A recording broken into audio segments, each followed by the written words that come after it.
Benvolguts mutualistes, és un plaer poder dirigir-me novament a tots vosaltres per comunicar que el proper 28 d'octubre celebrarem l'Assemblea General Ordinària.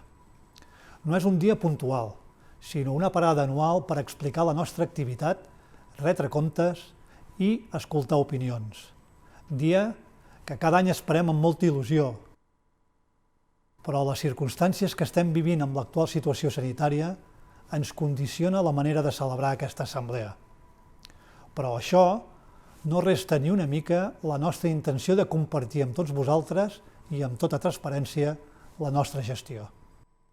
Per primera vegada a la nostra història, i esperem que de manera extraordinària, i atenent així mateix els requeriments que ens marquen les autoritats sanitàries i considerant en tot moment que l'entitat ha de prevaldre la salut i la seguretat de tots, la Junta Directiva de la Mútua ha considerat oportú que l'Assemblea General Ordinària d'enguany adopti els acords per escrits i sense reunió. Tota la informació que ha de ser objecte d'aprovació en l'Assemblea la teniu a la vostra disposició a la seu de la Mútua i també a la nostra web.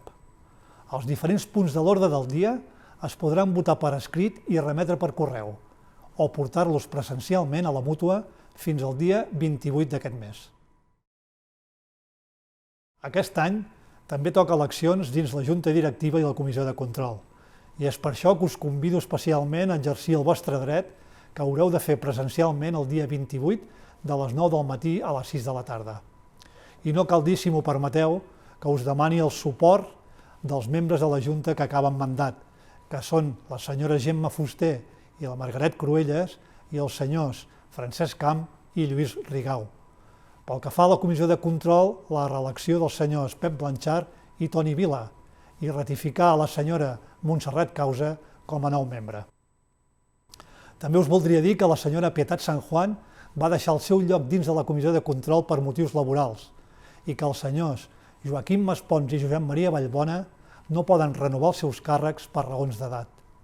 A tots ells, a la resta de la Junta Directiva i, com no, a tots els treballadors que formen part de l'entitat, agrair el treball i l'esforç que han dedicat amb gran responsabilitat a la Mútua. M'agradaria fer un petit resum dels fets i xifres més rellevants d'aquest exercici 2019.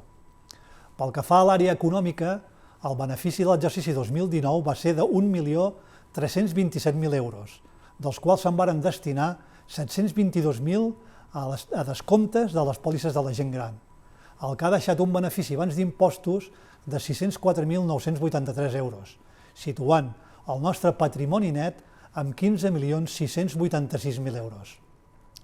El capital de solvència obligatori que ens marca la llei és de 8.101.000 euros i els nostres fons propis disponibles de cara a aquesta solvència són de més de 21.300.000. Les empreses del grup, és a dir, el CEMAP i la resta de societats vinculades, van aportar un benefici net a la Mútua de 372.951 euros. El benefici que varen pressupostar per aquest any 2020 va ser de 604.083 euros. Amb aquestes dades tan positives i les circumstàncies que s'estan produint aquest any, la Junta Directiva, juntament amb la direcció de l'entitat, ha decidit mantenir els descomptes a les pòlisses de la gent gran i, a més, congelar les tarifes de preus de totes les pòlisses per a aquest proper 2021. En l'àrea de serveis, destacar les millores estructurals que s'han fet a l'edifici de la Mútua, per valor de més de 177.000 euros, i la inversió en aparells mèdics per valor de 40.000. Hem ampliat els serveis amb la creació d'una entitat per atendre de manera integral els accidents de trànsit, que es diu UTRAM, i a hores d'ara també s'ha fet efectiva la incorporació d'una nova especialitat, geriatria, que ens permet atendre tal com es mereix a la nostra gent gran.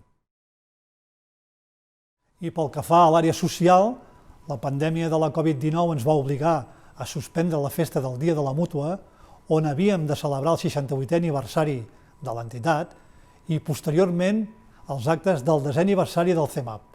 Això sí, varen poder entregar a la Fundació Pasqual Maragall els 12.135 euros recaptats a la 5a edició de la campanya Somriures que curen. També us puc dir que la campanya d'aquest any està dedicada a recaptar fons per lluitar contra el virus de la Covid-19 i ho farem a través de la Marató de TV3. I res més, agrair-vos personalment i en nom de la Junta Directiva el vostre suport i confiança i, com sempre, quedem a la vostra disposició. Moltes gràcies a tots i molta salut.